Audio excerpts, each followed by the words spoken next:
Hey everybody, Captain B-Nard back here with another Wi-Fi battle. Today we have a battle against Lusmine, and as you can see, she has a pretty original team there, so it should make for another good match, and we're going to get right into it.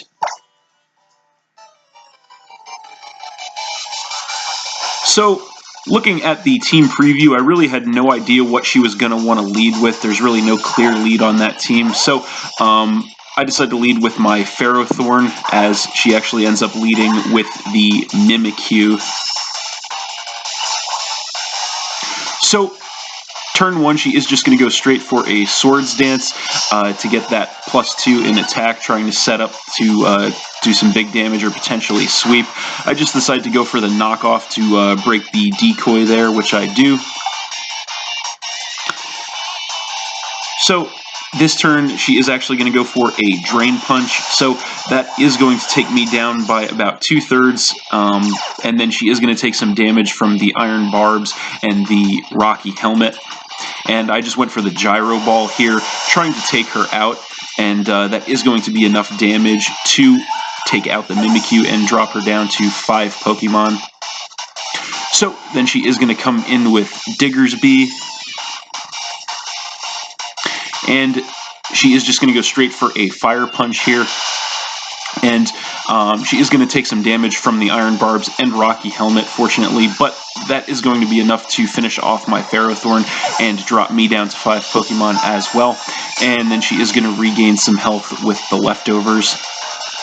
So then I'm going to come in with Gallade,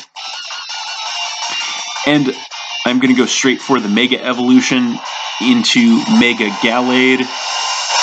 Good old Seto Kaiba busting out the dual discs there, ready to go. And I am going to outspeed this thing for sure. I am just going to go straight for a close combat, and that is going to cut both my defense stats, but more than worth it to take out the Diggersby and drop her down to 4 Pokemon.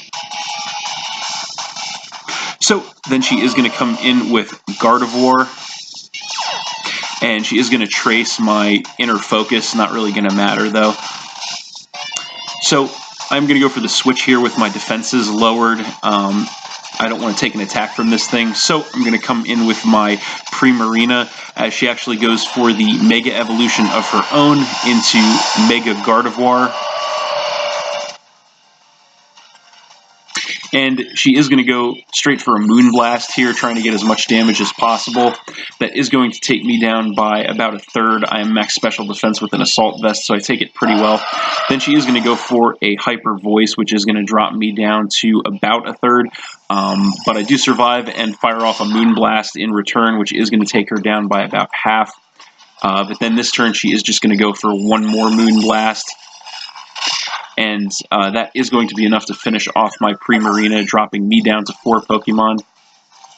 So then I'm going to come back in with my Gallade, and I'm just going to go for a Shadow Sneak here. I am max attack, so that is going to be enough damage to finish off the Gardevoir and drop her down to 3 Pokemon.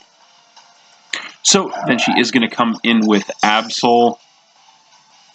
And I'm not exactly sure why, because I am going to be able to outspeed this thing, and I am just going to go straight for a close combat. So that is going to, again, cut my defenses, but more than worth it to be able to one-shot kill this thing right away and drop her down to just 2 Pokemon. So then she is going to come in with Toxicroak. And I'm going to switch out again here with my defenses lowered. I don't want to take an attack from this thing, so I'm going to switch in with my Nidoqueen, as she actually makes a good play and predicts the switch and goes for the Earthquake. So that is going to knock me down to about 1/3 of my health. So unfortunately, she is going to outspeed me this turn, go for another Earthquake, and that is going to be more than enough to finish off my Nidoqueen there and drop me down to 3 Pokemon. Crit did not matter there. So then I'm going to come in with my Hydreigon. And I am going to outspeed this thing because I am Choice Scarf, so I'm going to go straight for the Draco Meteor. So that is going to knock this thing all the way down to its Focus Sash, but it does survive because of that. It is also going to harshly lower my special attack.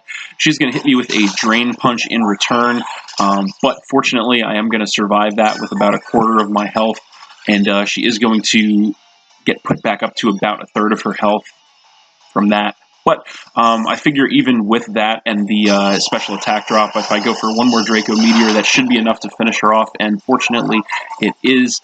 It is going to harshly lower my special attack once again, but also finish off the Toxicroak, dropping her down to just one Pokemon.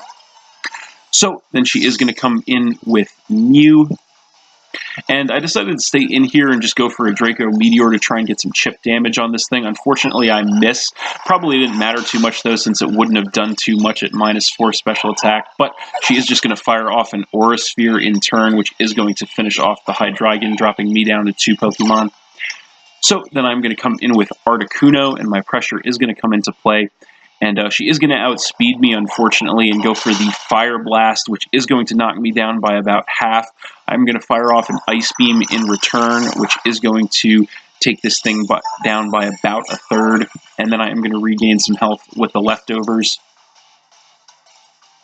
So this turn, she actually decides to go ahead and bust out the Z move on the Mew, which actually turns out to be the special Z move for Mew. Which is, of course, going to be the Genesis Supernova. So this is a very cool move, very powerful as well.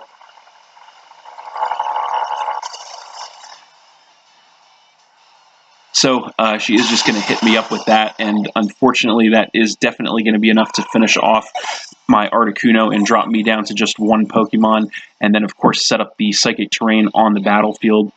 So finally I am going to come back in with Gallade, and unfortunately because the Psychic Terrain is up, I can't Shadow Sneak, and this thing actually does outspeed me as well, so she's going to hit me up with a Fire Blast, taking me down by about a third. I'm going to hit her up with a Zen Headbutt in turn, dropping her down into the red, but she does survive. She is going to go for a Shadow Ball this turn, and luckily for me, I am able to survive that in the red with 15 health, which is amazing. It is going to cut my special defense, but not going to matter. I'm just going to go straight for a close combat here to avoid missing, and that is going to be enough to finish off the Mew, and that is game. So I won that one 1-0 against Lusmine, but that was a very close game. They don't get much closer than that. Thanks for watching again, everybody. Hope you all enjoyed. Please hit that like button, leave a comment, and or subscribe if you did enjoy, and stay tuned for more new battles in the future. Also, this is actually going to be the last battle that I post with this team. I had a lot of fun using it, and I'm very proud of how it performed, but I'm going to be putting it to the side, and starting next time I will have a brand new team once again for you guys. So that's it, and we'll see you next time.